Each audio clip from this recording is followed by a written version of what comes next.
নিস্তব্ধ মরুভূমি, কিন্তু বাতাসে ভাসছিল অজানা এক ভয়।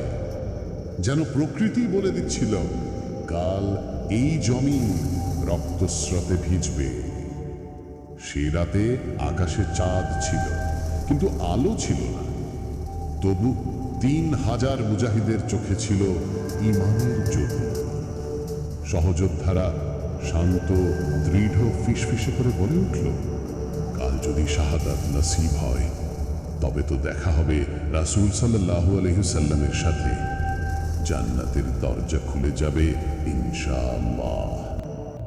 অন্যদিকে জ্বলছিল দাজ্জালের আগুন, মিথ্যার আগুন। মুসাইলিমা নামের এক ভণ্ড নিজেকে দাবি করেছিল আল্লাহর নবী হিসেবে। তার পেছনে দাঁড়িয়েছিল ৪০,০০০ অহংকারী সেনার এক বিশাল বাহিনী।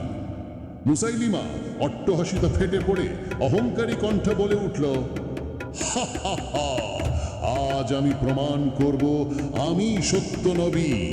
আমার সামনে দাঁড়ানোর সাহস কার?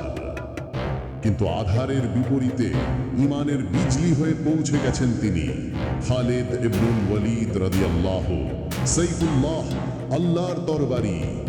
তার